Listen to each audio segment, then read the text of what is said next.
Saludos, soy el enfermero Guillermo Iñiguez, intensivista con maestría en gestión en los servicios de salud.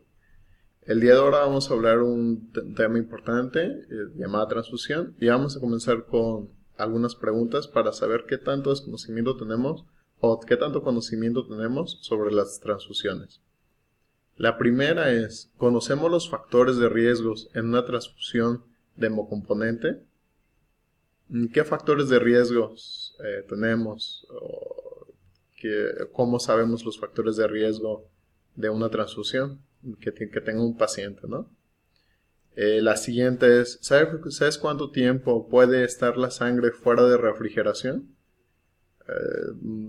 No podemos transfundirlo cualquier sangre. Si ya tiene un tanto tiempo más fuera de refrigeración porque esta sangre se descompone, empieza el proceso de hemólisis, entonces no sé si conozcan exactamente el tiempo para que sea de buena calidad la sangre y con calidad y seguridad para transfundirla. La siguiente pregunta es, ¿con qué puedes mezclar la sangre? Durante su transfusión puedes administrar medicamento y qué es lo que puedes administrar en conjunto con la sangre. ¿Conoces esa respuesta? Ahora la siguiente es, ¿qué haces si presenta una reacción transfusional? ¿Y qué medicamentos utilizas? ¿Sale? Entonces son preguntas muy importantes que de seguro has de conocer algunos y algunos te habrán tenido la duda. Pues el día de ahora vamos a profundizar en el tema y te voy a dar las bases sobre la seguridad en el manejo de la terapia transfusional en enfermería según las guías de práctica clínica de la Secretaría de Salud. Ok, los factores de riesgo, vamos a comenzar con eso. Factores de riesgo, ¿cómo vamos a ver el factor de riesgo? Bueno, vamos a preguntarle el historial al paciente sobre sus transfusiones, si anteriormente lo han transfundido de sangre, si le han donado sangre al paciente. Y la pregunta clave aquí es, si es un sí, si presentó alguna incomodidad, alguna reacción adversa o alérgica, ¿no? Si lo ha presentado, lo más seguro es que tenemos mayor probabilidad de que vuelva a suceder. La otra es evitar transfundir más de un hemocomponente a la misma vez. Hay que evitarlo en su medida, hacerlo de la forma más correcta. Aunque en veces el estado del paciente es muy delicado y hay que hacer varias transfusiones al mismo tiempo y a velocidad más rápida, considerablemente más rápida, por la cuestión hemodinámica delicada que tiene el paciente.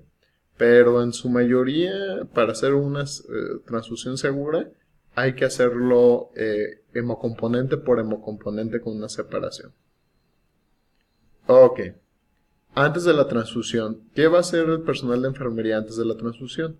Revisar el consentimiento informado, que es la hoja donde está firmado que el paciente está de acuerdo que se la vaya a transfundir. El consentimiento informado no nada más es la hoja. Si está bien hecho el consentimiento, dentro de esa misma firma está la orientación que tiene tanto enfermería como el médico sobre el procedimiento, el por qué se le va a realizar, los pros y las contras, y que el paciente acepte el procedimiento.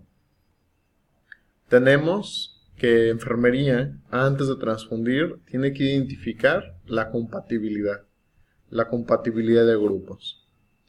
Tiene que revisar los formatos que corresponda con nombre, fecha, tipo de sangre, RH, número de bolsa y caducidad. ¿Sale? Entonces vamos a revisar los formatos, que todo coincida y como siempre hacemos sus registros. Y las características de la bolsa. Las características de la bolsa que contiene el hemocomponente tiene que estar sellada y en buenas condiciones generales, que no se observe maltratada, el color que se vea un color homogéneo en toda la bolsa. Muy bien. Seguimos con evitar transfundir fuera de refrigeración mayor de más de 4 horas, nuestro hemocomponente, que la sangre, no tenga más de 4 horas fuera del refrigerador, porque si no, esta sangre ya pudo haber, ya no tiene calidad y tiene menos seguridad nuestro paciente al transfundir ese tipo de hemocomponentes. La siguiente es la frecuencia cardíaca y la tensión arterial. Hay que tomarlas en el inicio, en 15 minutos, en 30 minutos y al terminar nuestra transfusión. La otra es tomar la temperatura basal, y si aumenta más de 1 grado centígrado, hay que informarle al médico, porque esto es probablemente una reacción que haya tenido a la transfusión del paciente. Tenemos que usar baño María a 37 grados centígrados para aumentar la temperatura de nuestro hemocomponente y asemejarla a una temperatura del paciente. Esto para evitar los cambios, infundirle un hemocomponente más frío que la sangre, y esto alteraría mucho la temperatura de nuestro paciente. Entonces, para evitar esas complicaciones hay que tratarla de tener el hemocomponente a una temperatura muy semejante al cuerpo de nuestro paciente. Y de preferencia que es un catéter del número 18. Podría ser un 20, podría ser un 22 si no se puede con uno más grueso, pero de preferencia un 18. No es ley, pero sí es el más idóneo. Ok, y durante la transfusión, ¿qué vamos a hacer? Un goteo aproximadamente a 30 gotas por minuto y posteriormente, eso es al inicio, y posteriormente vamos a graduarlo dependiendo de lo que nos solicitan y en el tiempo que lo deseamos pasar. Nuestro hemocomponente durante la transfusión no hay que mezclar, no hay que administrar ningún medicamento, no hay que mezclar con nada, excepto cloruro de sodio. Cloruro de sodio, el 0.9%, que comúnmente es conocida como solución fisiológica. Esa es la única solución que está permitido pasar en la misma vía cuando se está transfundiendo al paciente. Ok. Orientar al paciente. Orientar al paciente sobre los signos y síntomas de una reacción, como por ejemplo puede presentar uno de los signos y síntomas es ansiedad, escalofrío, cefalea, que traiga comezón, que traiga mareo, que traiga náuseas, taquicardia. ¿Para qué? Para que nuestro paciente nos pueda informar de forma oportuna si siente alguno de esos signos y síntomas que nos da como que nos estaría evidenciando una reacción alérgica, una reacción a nuestra transfusión. Entonces hay que orientar al paciente para que nos avise de esos signos y síntomas. Hay que monitorizar el sitio de punción, es otro punto. Hay que revisar a ver si está pasando bien la sangre, que no tengamos una extravasación, que nuestra zona de punción esté perfecto sin ningún tipo de hinchazón o de característica que se nos haya extravasado. Ok, posterior a la transfusión. Después de la transfusión, ¿qué vamos a hacer? Bueno, vamos a hacer registro de signos vitales, la administración. Hay que hacer un registro de los signos vitales. Además de eso, el registro de lo que le administramos. El nombre del producto, como por ejemplo sangre total, que ya actualmente casi no se utiliza. El concentrado eritrocitario. Plasma fresco. Entonces hay que describir el tipo que le hemos transfundido. El tipo de producto. Después, el volumen. ¿Cuánta cantidad le transfundimos? 300 mililitros, 200 mililitros, 250 mililitros. El tiempo de transfusión, que se recomienda de 2 a 4 horas. Pero el tiempo exacto en el que se transfundió en ese paciente, ¿cuánto duró? ¿3 horas, 2 horas, 4 horas? La respuesta. ¿Qué respuesta tuvo el paciente? ¿Tuvo alguna respuesta o asintomatológico? Ok. Después de esto, al final hay que desechar en bolsa roja nuestra bolsa de hemocomponente, respetando la normatividad de la RPBI, la 087. Ok. Las recomendaciones para la velocidad. Un paquete eritrocitario, que vendría siendo el rojo, el que se ve que es evidente que es sangre porque el paquete es rojo por el propio eritrocito. Ese paquete hay que transfundirlo de 2 a 4 horas.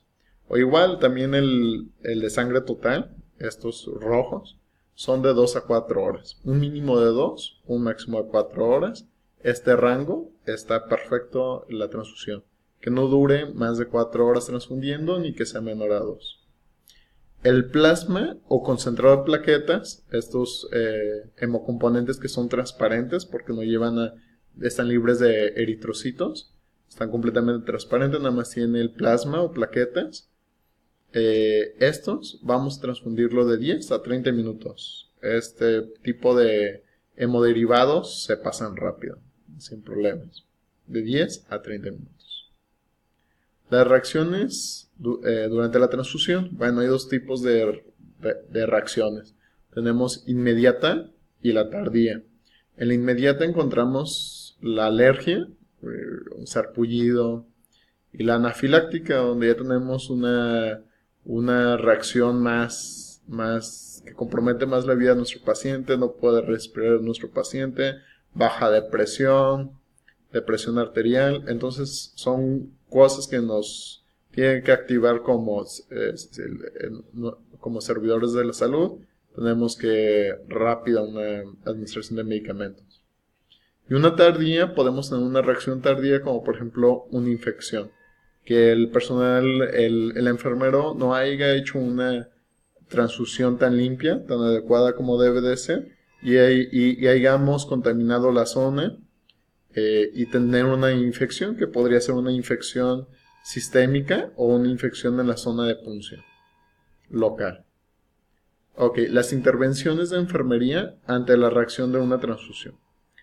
¿Qué vamos a hacer si presenta una reacción? Si el paciente nos avisa que le da cefalea, si el paciente nos avisa que trae vómito, que trae sarpullido, ¿qué vamos a hacer?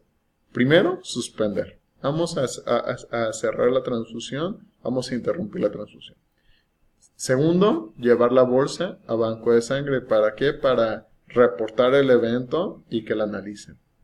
La otra es mantener la vía endovenosa con infusión salina, con solución, bueno, con cualquier tipo de solución. Aquí nuestro objetivo es mantener la vía permeable. Hay que tomar muestra de sangre, tubo morado y rojo, para llevarlo al banco de sangre, notificar al médico para que determine el tipo de reacción, registrar signos vitales y notificar el tipo de reacción que nos ha dicho el médico al laboratorio.